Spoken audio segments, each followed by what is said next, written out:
Para nosotros, en Off the Record, desde que lo conocemos, Armando Uribe es uno de los escritores que más atractivo ejerce, no solo sobre nosotros, sino sobre gran parte del público que nos acompaña.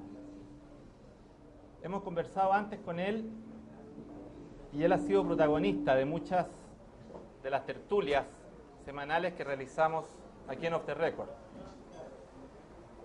Lo que ha sucedido en el país, en la vida cultural del país durante este año, los ecos que nos dejó su poemario A Peor Vida o su ensayo El fantasma de la sinrazón, el secreto de la poesía, fueron algunas de las razones que nos llevaron a planificar que el último programa de este ciclo actual, de este año, fuera una conversación con Armando Uribe. Sin embargo, el curso de la vida quiso que las circunstancias de este encuentro tuvieran una connotación humana y artística que no previmos. A fines del 2000 tuvimos el privilegio de conocer a Cecilia Echeverría, la esposa de Armando Uribe, cuando inauguró aquí su primera exposición de collage. Entonces nos cautivó el talento, su imaginación, de un arte realizado a partir de materiales aparentemente desechables, en un juego del inconsciente traducido en imágenes inquietantes que llevaba a muchos de los visitantes a esta exposición a consultar quién era la joven o el joven autor de estas imágenes. Y resulta que eso no era extraño, porque la frescura del trabajo creativo, del trabajo estético de Cecilia Echeverría estimula esas fantasías y sueños de cualquier buen observador. Conocimos entonces a una mujer de muy fina sensibilidad, comprometida con un arte que logra aunar en imágenes la alegría, lo perverso, lo monstruoso, lo burlesco, en la belleza de una obra que se proyectaba, suponemos, desde los inicios de su estudio de historia del arte. Aprendimos a querer a Cecilia Echeverría y acostumbramos a verla aquí en Off the Record. Era familiar, por eso nos golpeó tanto su abrupta partida. Y hoy la volvemos a tener en toda su dimensión humana y artística. La hemos tenido en esta exposición que nos acompaña y la tenemos hoy con más fuerza en La inquietante extrañez, este libro de Cecilia Echeverría con textos de Armando Uribe. La publicación póstuma de La inquietante extrañez nos impide aquella conversación que ahora, cuando conocemos el libro, ayer, nos imaginamos podríamos haber tenido con Cecilia Echeverría. Pero sus imágenes nos hablan y nos responden. Y sobre todo nos acercan a esa mujer y artista que tuvimos la gran suerte de conocer.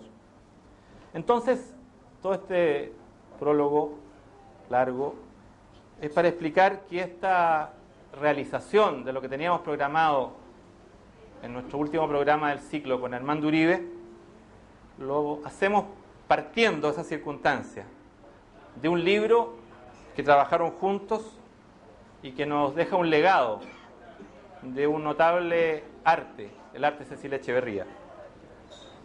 Ahora en un minuto comenzamos a conversar con Armando Uribe de la historia de este libro y de su historia con Cecilia Echeverría.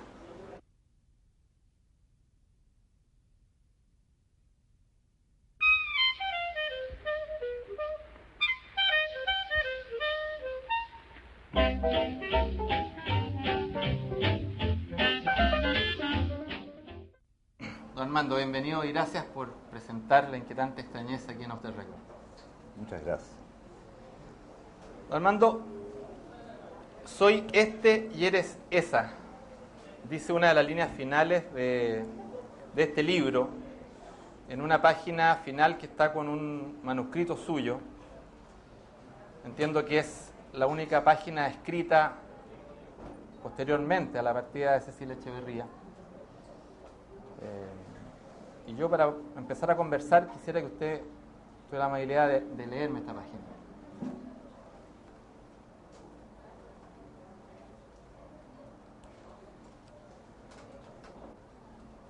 Terminó como había vivido la belleza.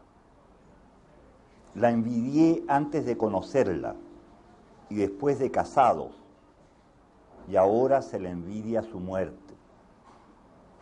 Al mañoso, al imposible, lo supo llevar toda su vida como en andas. Sus 3 últimos años los pasó ejercitando un arte que la revelaba.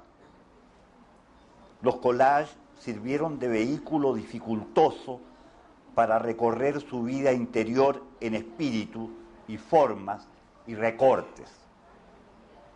Había empezado a ensayarse en el secreto de su arte muchísimos años atrás, mirando, ensimismando y emulando originales famosos o anónimos, pinturas, fotografías, la experiencia de las ciudades y de la naturaleza, los seres humanos, las criaturas, el creador, la creadora, viviendo en suma.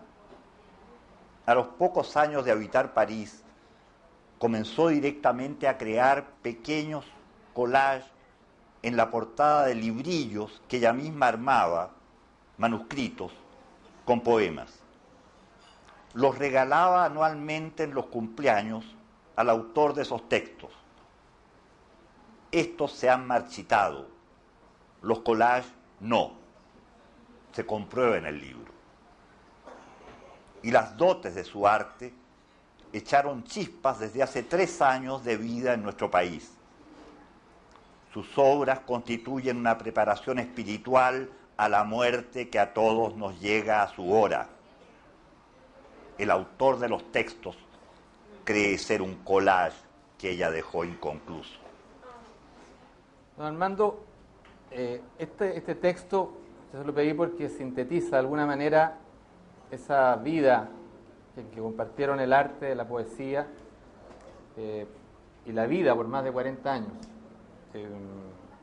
Yo, antes de preguntarle sobre cómo se materializaba este trabajo conjunto, que obviamente provoca una gran curiosidad, quisiera, si usted me lo permite, quedarme en algo más personal y quedarme en la sensación del mañoso, del imposible, que Cecilia supo llevar toda una vida como en andas.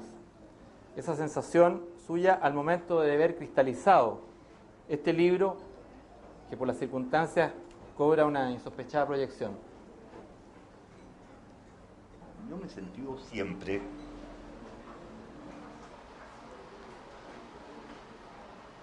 desde que conocí a la Cecilia por imagen, quiero decir una fotografía en una revista, el año 48, cuando yo tenía 14 años. Me sentí siempre llevado por alguien que estaba personificada en esa imagen con trenzas en una playa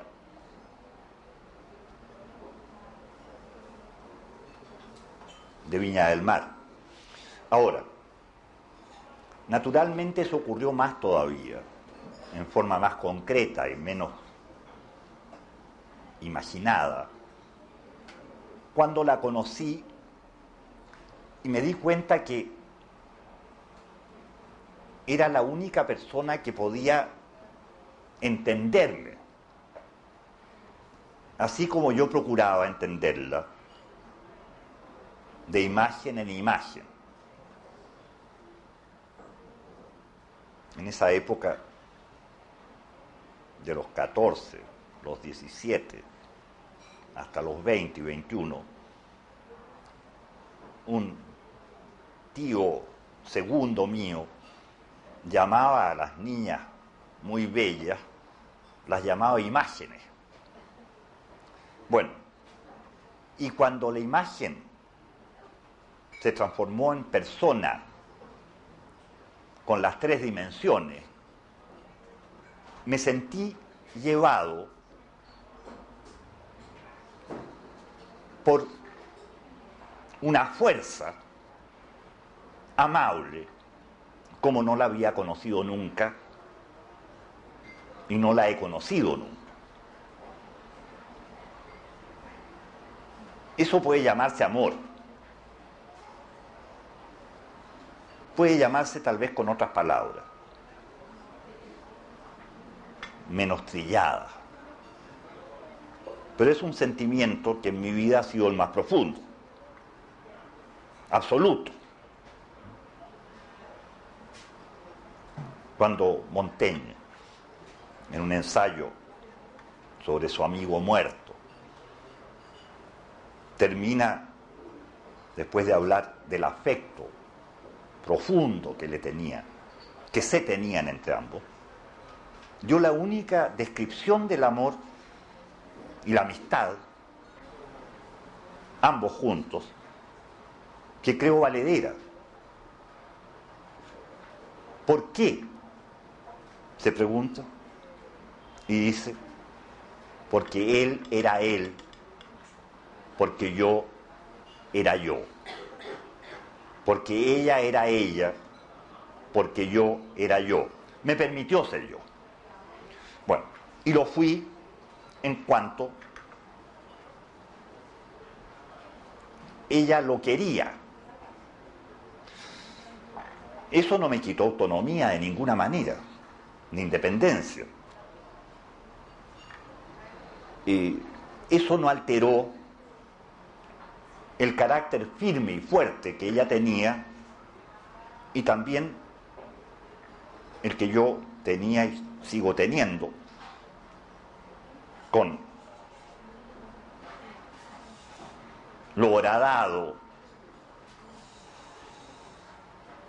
que me ha dejado su muerte. Porque ella era ella. Y si estoy aquí, porque yo sigo siendo yo. Como me lo permitió, como me indujo. Como recurrí a ella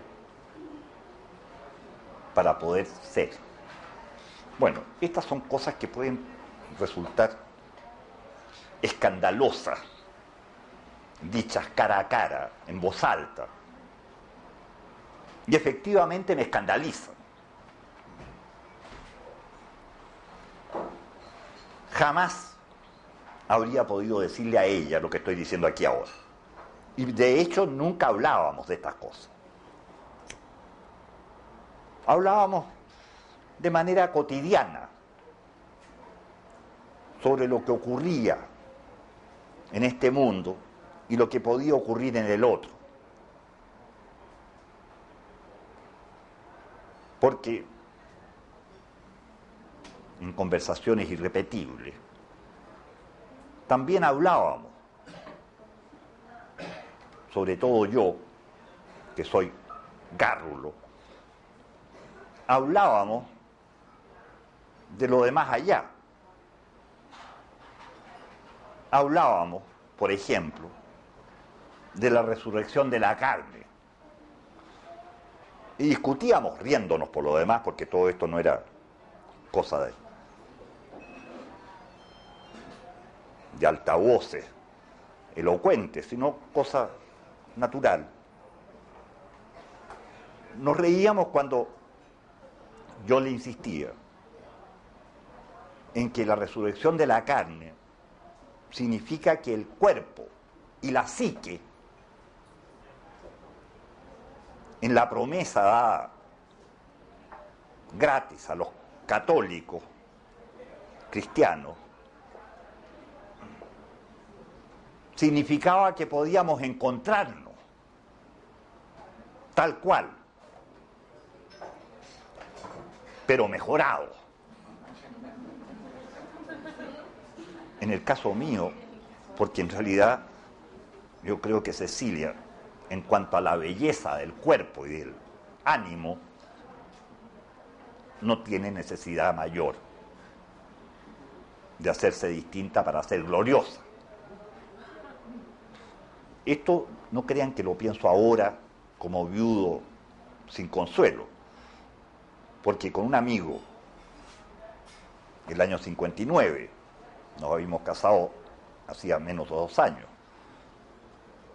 cuando me preguntó cómo era, porque acababa de conocerla, mi mujer, yo le dije que consideraba que era divina. Me dijo, ¿estás loco?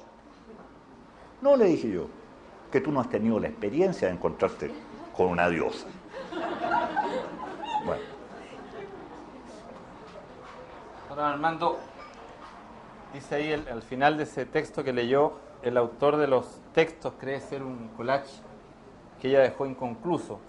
Y para hablar un poco de esa referencia que usted hacía, esas conversaciones con Cecilia, y para ingresar un poco en la historia y en la realidad de este libro, de La inquietante extrañez, hay uno de los collages que está acá, que está formado, como muchos de ellos, con recortes, con titulares de revistas francesas, y con una foto muy bella de un perro en la entrada de un local. Ese collage se llama Perro en capilla ardiente. Efectivamente es una capilla ardiente lo que hay al fondo. Entonces, de esa historia, porque usted tiene la historia de cómo surgió cada collage, quería que me contara esa historia, pero quería pedirle que me leyera una parte de este fragmento que está incorporado gráficamente durante todo el collage. La historia es la siguiente. La verdad es que las cosas que yo escribo y escribía, en general lo hacía y a veces lo sigo haciendo, en papeles pequeños, para que resulten más cortas y no me aburra yo mismo. Entonces, entre esos papeles, estábamos en París, entre esos papeles hay papeles que tenían inscripciones de letras de molde en francés, y otros, por el lado en que se muestran en el collage, en que están pegados en el collage, no muestran más que la parte del cartón sin palabras, a pesar de que veo que hay algunas que recomiendan los cigarrillos no sé cuánto, porque eran pochettes d'allumettes, es decir, no caja de fósforos en forma de caja, sino que esas especies de tapas de cerilla, como se usa mucho en países europeos. Entonces yo, caminando por la calle o tomando un café, o subido arriba de un ascensor, si se me ocurría algo del tipo de las cuestiones de verso, las escribía a toda carrera en lo único que tenía vacío, que eran esos cartones en la parte blanca del cartón de las pochettes d'allumettes. Ahora, yo botaba esas cosas. Cuando llegaba a la casa, qué sé yo, las dejaba en cualquier parte, o las metía dentro del libro, no sé dónde están. Pero la Cecilia, religiosamente, sin decirme una palabra, parece que las encontraba y las fue metiendo en un cartucho, después fue un saco, de puros restos de cajas de cerilla sin cerilla.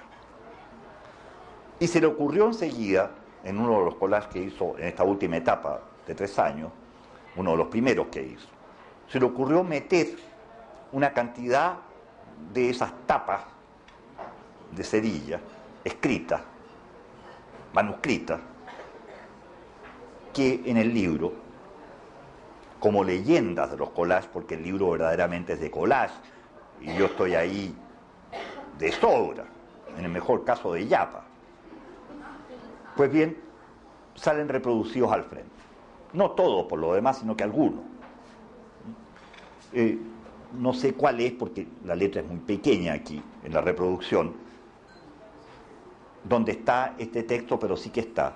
Así ya lo encontré, debajo de la palabra en francés, huracán. Bueno, o sea, huracán.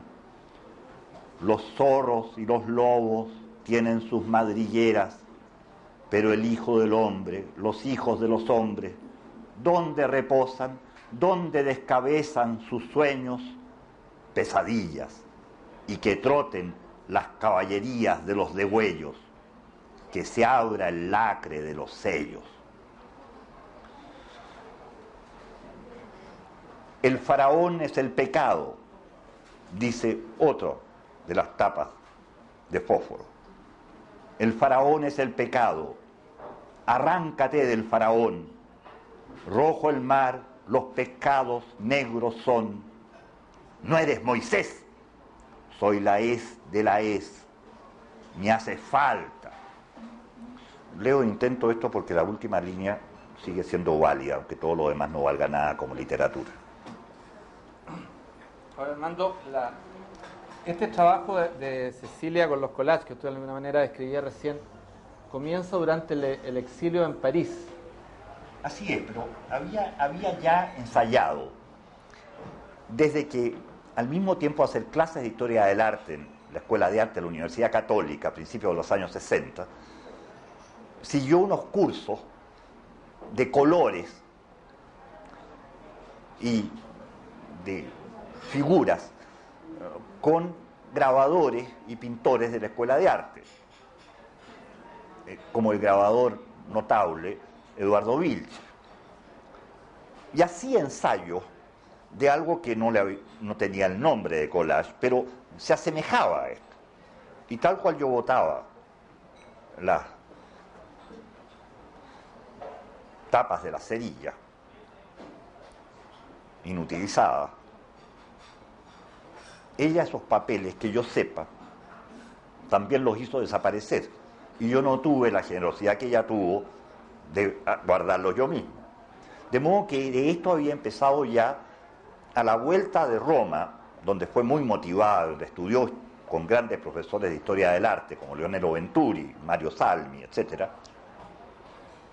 Al volver ya hizo esas clases y tomó estos estudios. Más tarde tomó estudios también de pintura con Carmen Silva, durante un tiempo. Pues bien, en cierto modo, los distintos fragmentos que había reunido ella a través de aprendizajes y estudios, experiencias y dolores, se fueron reuniendo como las calcomanías que se meten en un vaso de agua y se abren, reuniendo en los collages que comenzó a hacer el año 75, 74, 75, 76 en París. Ahí siguió, hizo otros a fines de la década, y sobre todo eso que cuenta esta parte manuscrita que leí, sobre todo las tapas de verdaderos libros que hacía, pero manuscritos, con un solo ejemplar, y que me regalaba en los cumpleaños. Todos los años yo esperaba el regalo, a veces era más de uno, de distintos tamaños, del tamaño del libro algunos, otros más pequeños, otros un poco más grandes, y los textos estaban escritos adentro, por ella misma, manuscritos, y en las tapas de cartón de estas cajas de cerillas, porque lo hacía de la misma manera como son estas pochettes d'Allumet, hacía collages que están entre algunos de los expuestos y que están también reproducidos en el libro. De modo que eso fue un trabajo y un gusto, espero, que se dio, pero estoy seguro que me dio, de hacer esos regalos. En realidad esto se le dio a ella como regalo también, como don o dote, que cuando ya se concretó en los collages, la sorprendió a ella misma, pero que había estado siendo preparada desde hacía años.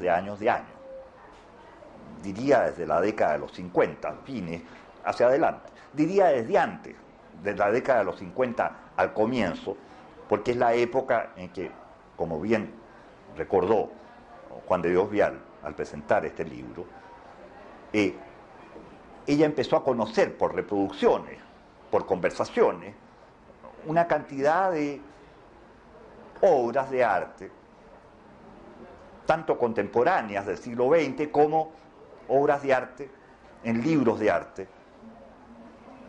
de Frangélico hacia atrás y hacia adelante, Giotto, que le interesó tanto, todos los cuales los conocimos en realidad, estábamos juntos yendo a un lugar y a otro, en Roma y en algunas otras partes de Italia, no muy lejos, Florencia por un lado, Nápoles y los grandes templos de Paestum, al sur de Nápoles. Y se fue, como creo que se dice ahí, ensimismando para emular estas obras, ya desde entonces, desde que comenzó a saber de que existen obras de arte, en realidad desde que se comienza a tener experiencias humanas, las más remotas, aunque no se recuerden, desde la primera niñez, la belleza en los objetos, en la naturaleza, en las personas, la belleza incluso de los errores, de los malentendidos, de los tropiezos, lo cual, con gran sabiduría, en mi opinión, que por cierto es parcial, Barrera, lo cual está contenido en muchos de los collages de ella, en que la belleza se alcanza por paradoja a través de lo atroz, a través del ludibrio, del sarcasmo. Hay una crítica a la realidad vivida, a las experiencias propias, en muchos de los collages. Podría decirse casi en todos, tal vez. Ahora, Armando, se han intentado algunos estudiosos de hacer clasificaciones de los distintos tipos de collages que hay en lo que hace Cecilia Echeverría, en la medida en que efectivamente hay collages donde lo lúdico manda, otros donde la forma importa más que cualquier cosa, o donde lo literario importa mucho. Pero pareciera ser, para un observador, y por eso me quedo con lo último que usted dice, que lo que llama la atención es ese límite, esa frontera difusa entre las sensaciones que puede percibir el observador. Ahora, dentro de todas esas sensaciones y esas imágenes, yo a la vuelta de un minuto lo que quiero conversar con usted es sobre el tema de la monstruosidad.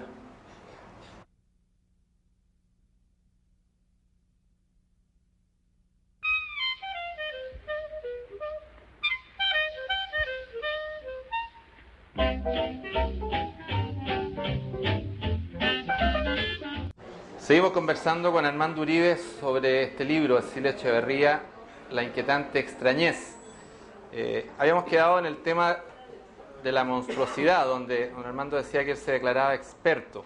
Hay yo decía que hay un rasgo que está en muchos de estos collages, en la mezcla de sensaciones que provocan, que tienen que ver con la presencia de lo monstruoso.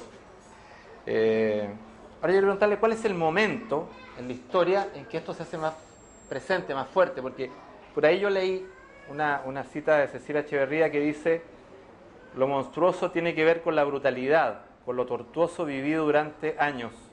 A uno la rodean los monstruos. Mire, yo diría, tratando de ver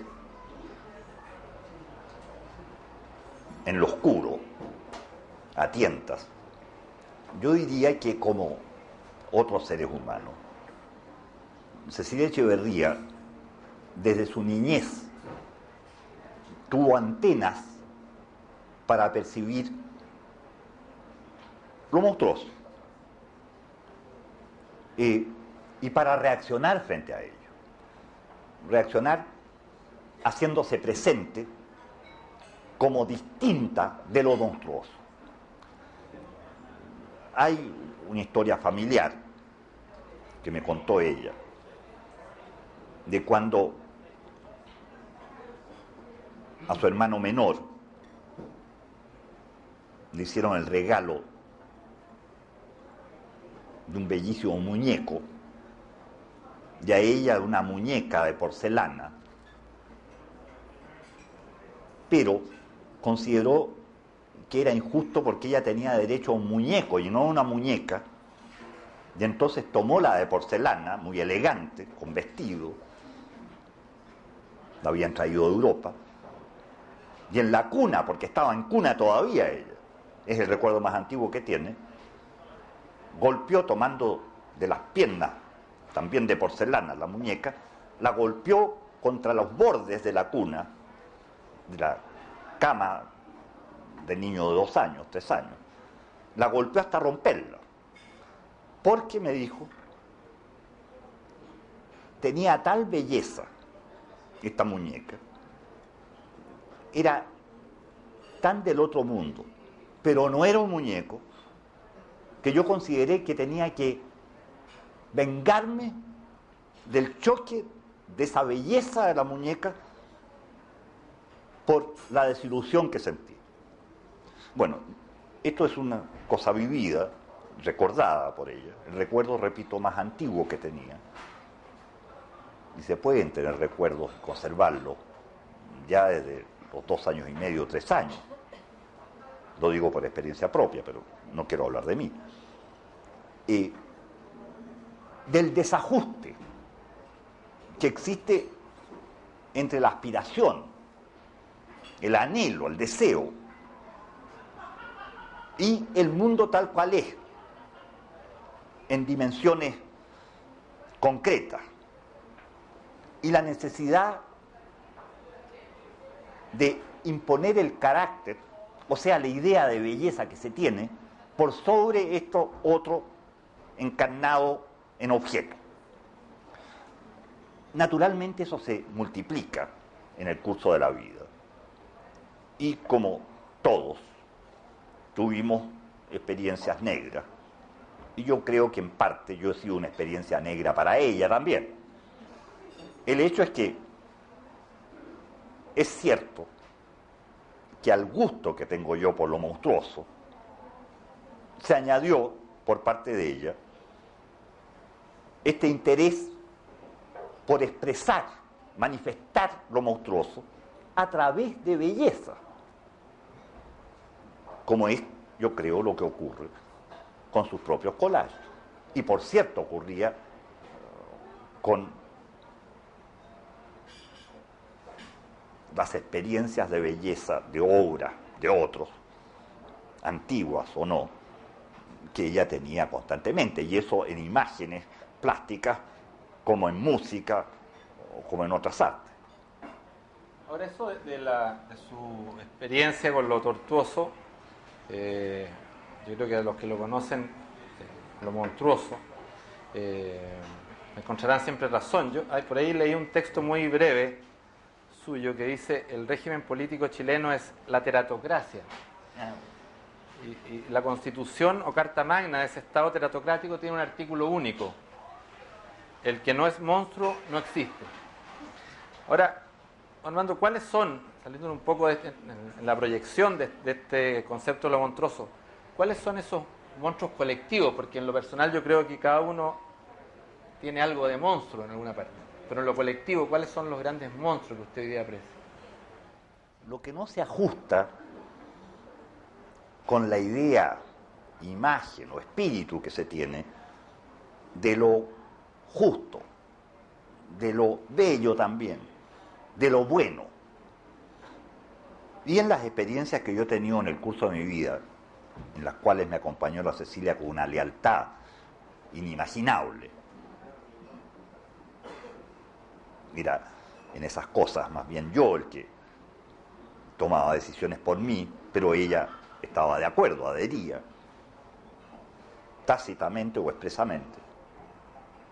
En el curso de todas esas experiencias, fuimos constatando que el ejercicio del poder en cualquier terreno, no solo el poder político de los gobiernos, sino también el poder del dinero, de las empresas, de las instituciones antiguas, necesarias, sea de orden militar, sea de naturaleza religiosa incluso, la necesidad de contemplar esto como inaceptable y reaccionar de qué manera. no solo en la vida cotidiana, a través de conductas que puedan ser llamadas políticas, ella no era política de ninguna manera, sino a través de los medios con que uno cuenta. En el caso de ella, su comprensión de la belleza en todos los campos. Y no estoy haciendo un sermón en realidad de perfección sobre la Cecilia, sino que tratando de expresar lo que yo he vivido. Yo que la envidiaba y la envidio todavía.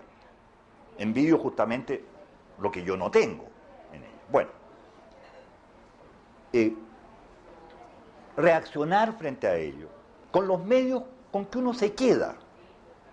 Es decir, lo demás adentro y lo que nadie puede impedir.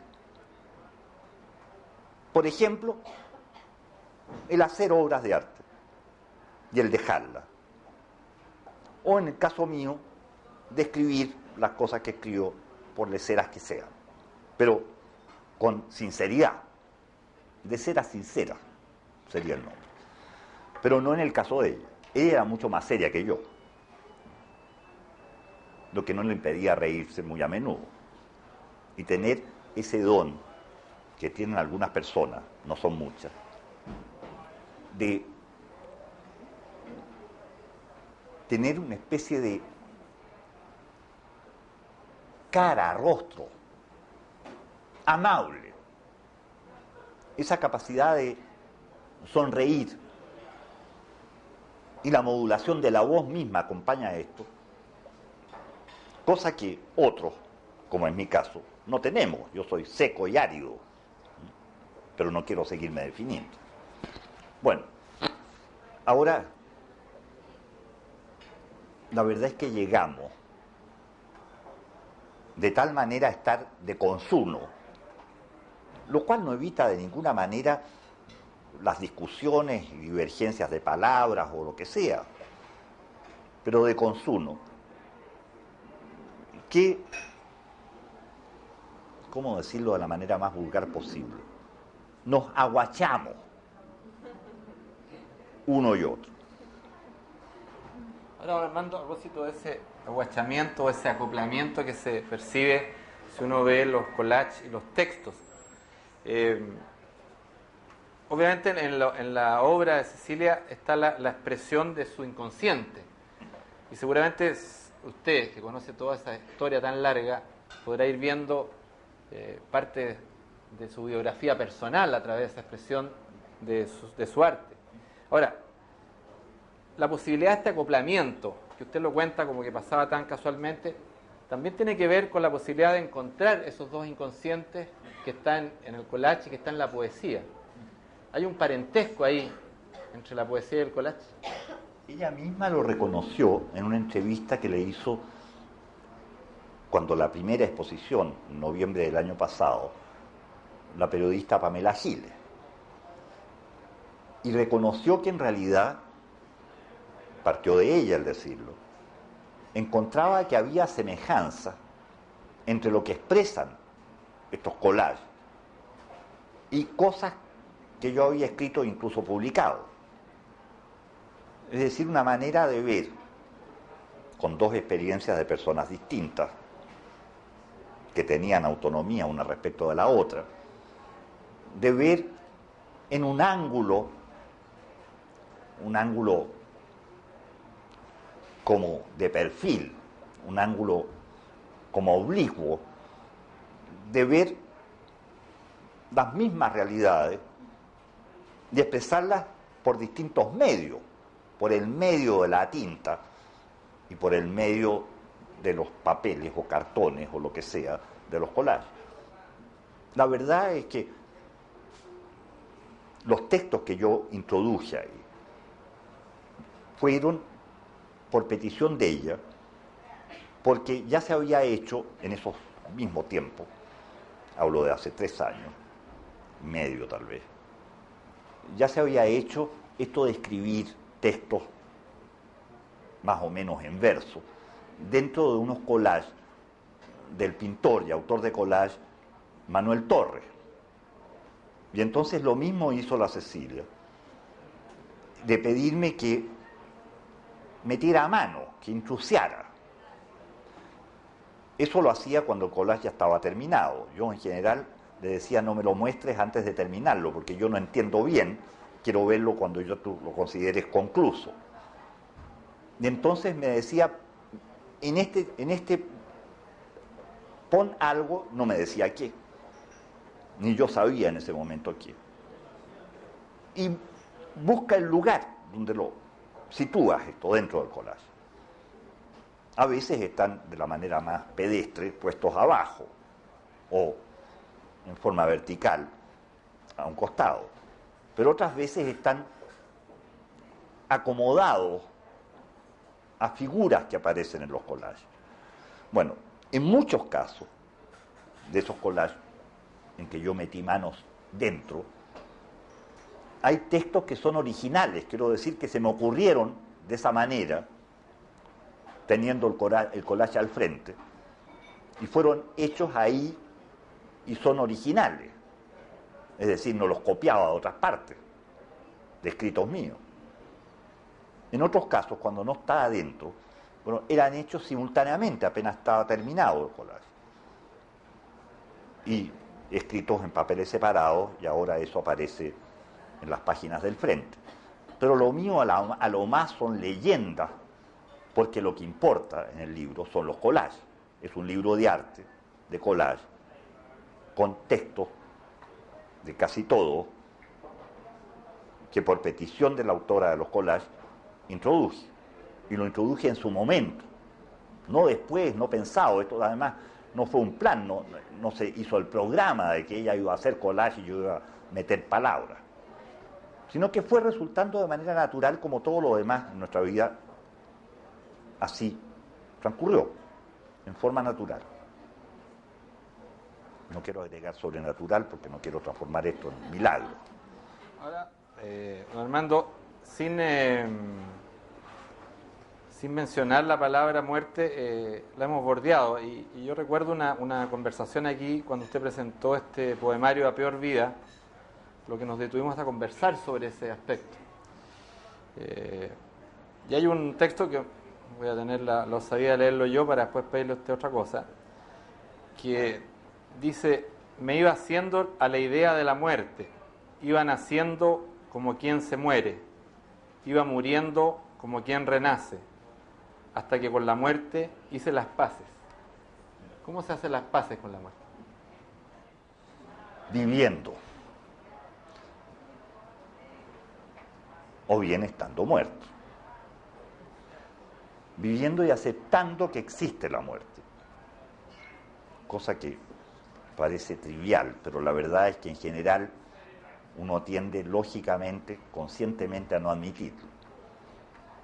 Y después de muerto,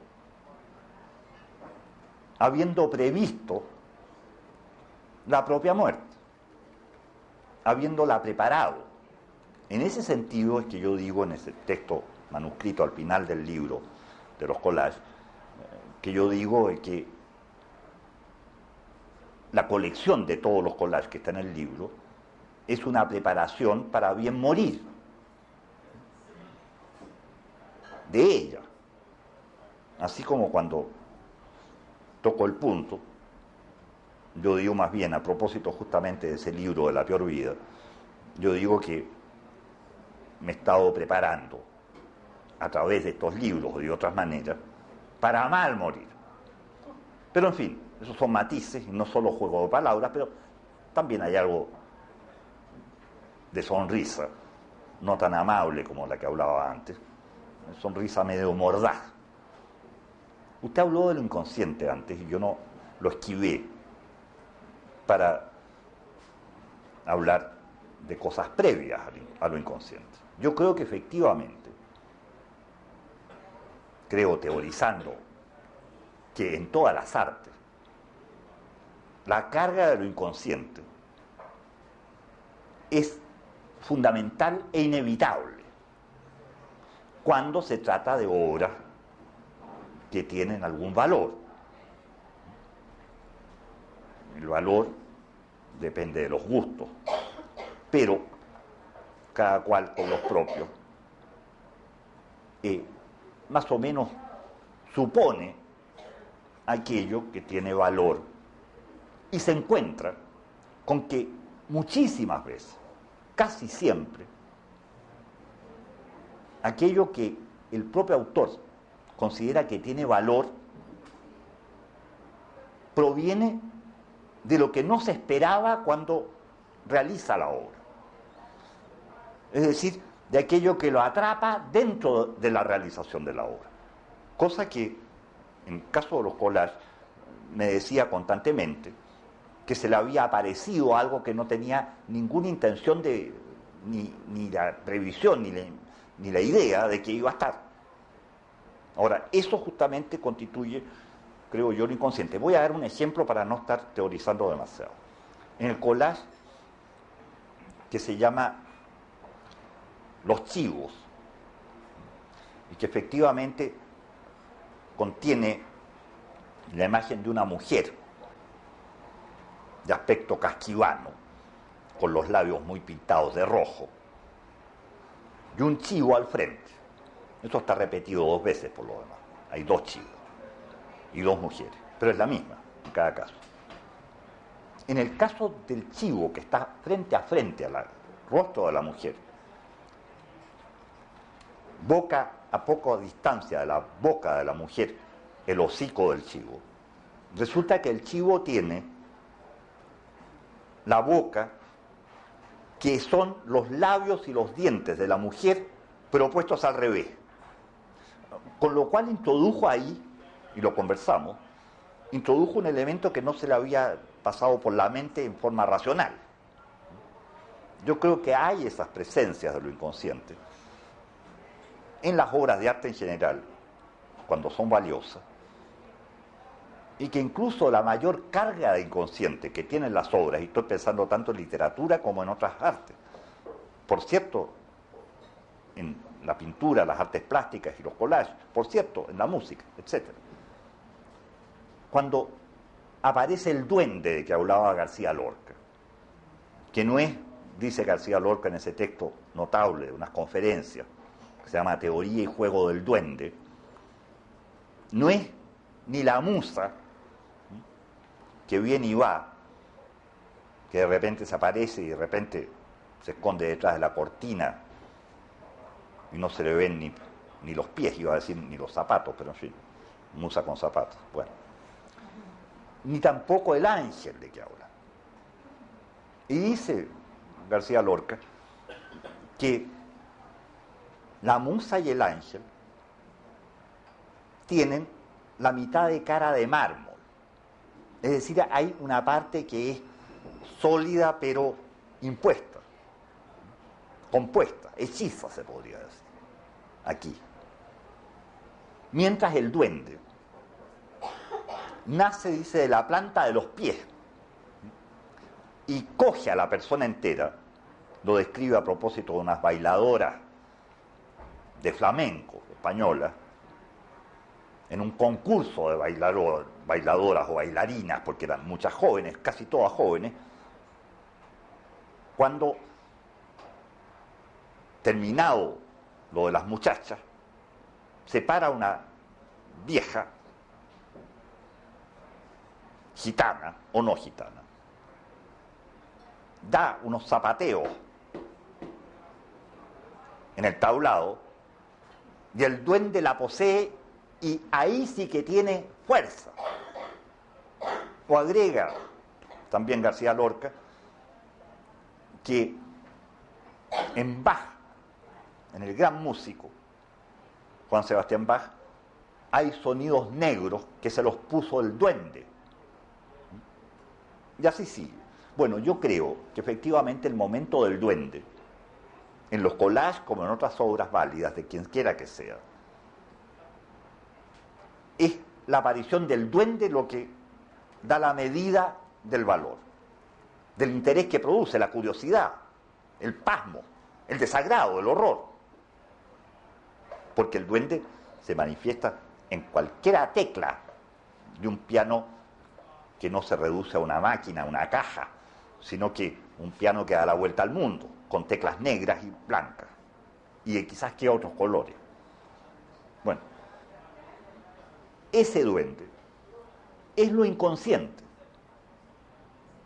Y el caso de Cecilia Echeverría es el de una persona que estaba en buenas relaciones con su inconsciente, por llamarlo así. Había la confianza de ella respecto a su inconsciente. Señalo que nunca hemos hablado de esto con Cecilia. Así como otras cosas que estoy diciendo en forma indiscreta y avergonzada, que no hablamos. No era necesario hablarlo porque el duende hacía de intermediario, como una polilla. A propósito de este duende o esa presencia del inconsciente, quedándome un poco en las sensaciones de ese libro A Peor Vida, donde desde el título hay una cierta sátira, una cierta además ironía en muchos de los poemas. Porque usted lo que hace en ese libro de alguna manera es, después de decir que los poetas se entregan de alguna manera a la muerte, y usted se resiste, pero peleando un poco con el aburrimiento de la muerte. Y ahí hay un collage, pensando en esta la sintonía, de Cecilia Echeverría, que se llama Tedio. Me gustaría que lo leyera, el texto que usted le propuso. Esto está justamente en la parte no impresa de una tapa de pochette d'allumette, de cerilla. Dios mío, ¿por qué me has abandonado? Porque tuyo no soy y no soy Dios. ¿Y por qué me has amanerado? Porque me aburrís tanto vos. Señalo que el aburrís y el vos se pueden entender en forma muy vulgar, pero que son las formas verbales exactas en castellano, en idioma castellano. De modo que ahí hay la maña del caso. Y ahora, lo que está representado en ese collage, que se llama Tedio, es justamente una página que, recuerdo muy bien, fue tomada, sacada por mí de un libro del siglo XVIII, francés, sobre, dice esa página, construcción de las plazas. Selon Frittag, manera de trazar las figuras sobre el terreno, estando incomodado el centro. Y efectivamente hay después una imagen con figuras tomadas también de algún libro, desgarrada la página del siglo XIX, de señores como en una plaza, en distintos planos, conversando, discutiendo, caminando, con sombreros de copa y bastones. Bueno.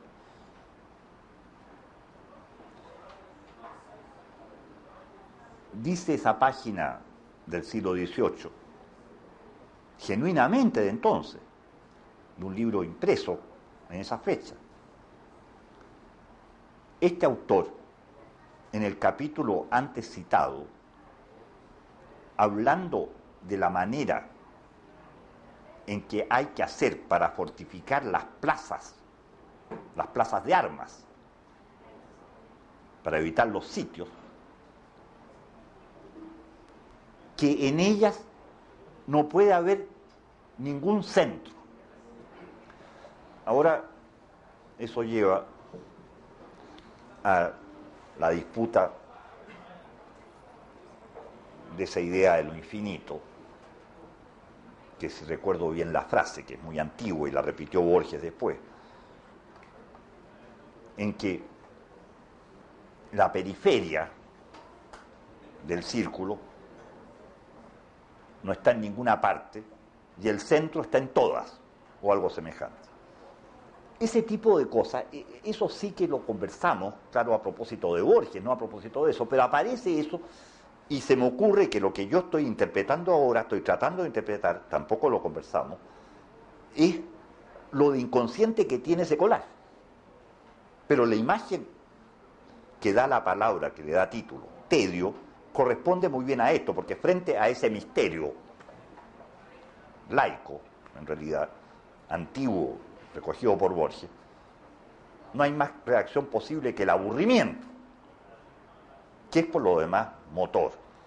en mi opinión, lo he dicho por escrito, publicado, es la causa misma que lleva, por desaburrirse, por destediarse, lleva a crear, sea crear en el arte como crear en cualquier otro campo, para evitar el aburrimiento, motor principal de los seres humanos, en mi modesta opinión.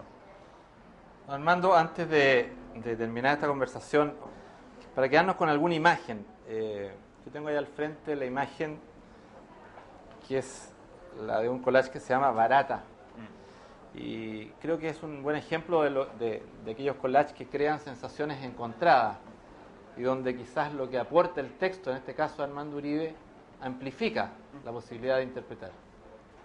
Quería pedirle eso antes de terminar. Gracias. Ese collage fue llevado al taller del editor de este libro, Edmundo Roja, que es un garage en el fondo de una casa, y fue llevado el original para que él, con una máquina de escaneo que llaman, que parece cosa de cementerio la palabra escaneo, como si pudiera rimar con cráneo, pero sería craneo. Bueno, entonces en ese patio, mientras estaba siendo escaneado, recién hecho el collage, yo escribí lo que dice aquí: huyan de las baratas, niños lindos, esta barata tiene piernas. Súbanse, niños, a los guindos, esta barata come carnes tiernas. Corrieron tanto que enfermaron de hernia, comieron tantas guindas que los trataron de indios. Si yo le pidiera que usted escogiera algún collage detrás del cual hubiera una historia especial de ese trabajo, de esa relación con Cecilia, ¿podría escoger uno y leerlo? Mire, me está empujando a algo que, si estuviera en mí, lo evitaría, pero yo trato y creo ser honesto en los gustos, por lo menos. La madre es el mamut, desaparece en la noche del tiempo, pero de noche aparece el mamut, mujer de coitos, por ejemplo, que emboca vulva al miembro y enarca la testuz. Tú. El epígrafe, que es de un poema de Residencia en la Tierra de Neruda, poema que se llama Material Nupcial, en una línea dice: su sexo de pestañas nocturnas parpadea. Bueno, Armando Uribe, agradecemos esta conversación, esta aproximación distinta que queríamos con Cecilia Echeverría. Sabemos que este libro tiene una belleza y una inquietante extrañez que la historia que usted nos ha contado proyecta en toda su dimensión. Así que por una vez más, Dr. Record le agradece su presencia, su conversación y su generosidad para estar con nosotros. Muchas gracias. Muchas gracias.